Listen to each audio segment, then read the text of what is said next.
My best friend's girlfriend got drunk, went insane and started calling us slurs, ripped stuff off our walls, and then started attacking us, so we called the cops on her and got her arrested, which puts us in the wrong according to her.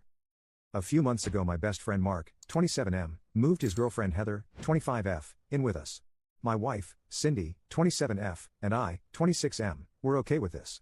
Mark and I have been friends since elementary school. Right before Heather moved in she got herself pretty drunk that ended in a screaming match with her sister and throwing things at Mark. We weren't too happy with this, but Mark said he talked to her, and she wouldn't get to that point again. Well, on to the story. 2 weeks ago we were all hanging out and having some drinks. Mark and Heather were going a little crazy, but they're adults so whatever. Well, Cindy and I decided we were going start on dinner since Heather was pretty unintelligible and it was like 9 p.m. Mark started also working on dinner, so I hung out in the living room while Cindy went to our room. Heather goes into their room, then she comes back out and heads outside for like 20 minutes. I asked if she was good and got a small mumble. Heather comes back in, goes into the kitchen and then back into their room again. At this point Mark is done making their dinner and goes into their room. Mark comes out and sits with me in the living room and we are talking about my brother's upcoming bachelor party. We then hear banging coming from their room. Mark went to go check on Heather but she had blocked the door. He convinced her to open it and he went in. Heather starts screaming and yelling, continuing to slam things around. After about 10 minutes of hearing Heather yelling and Mark trying to calm her down, I went in and told Heather she needed to calm down. She starts yelling some really weird and extremely racist things that I won't put here. Heather is half Hispanic, half African American BTW. She starts getting louder and tearing things off the walls. I told her she needed to go outside to calm down. She refused and started picking up their bed and slamming it down. I told her if she didn't stop we would call the cops so she could go calm down somewhere else and wasn't tearing things up. She just got louder and slammed the bed even more. I told Cindy to call the cops and tell them we needed Heather gone for the night.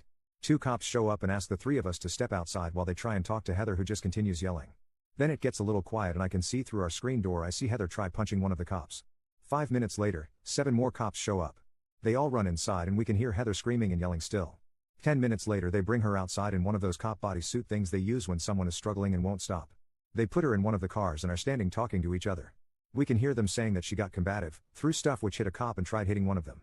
They cart her off and tell us themselves she is being arrested and ask if we want to press charges. Since she didn't do anything to us we said no.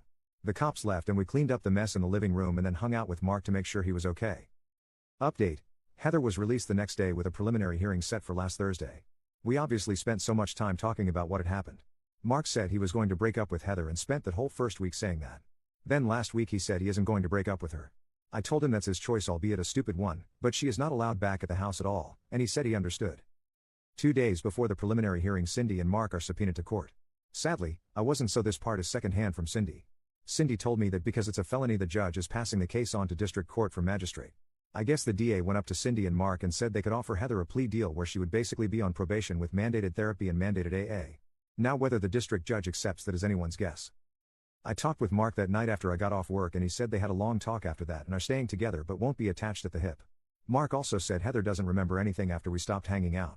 He has spent every day since then with her, but that's his thing, so I don't really care. Cindy and I were out of town this past weekend and we noticed on our doorbell camera that her car was magically gone at the same time Mark's was gone. I confronted him and he insisted she never went inside, and our doorbell doesn't show she went in. Cindy and I talked and were ready to kick him out too. We had another talk last night and he is moving out because they are finding a place together. We also told Mark we wanted an apology even if Heather didn't think she deserved it. Heather has been telling Mark that she was trying to leave and go to her brother's. She walked outside the one time and came back in with nobody trying to stop her.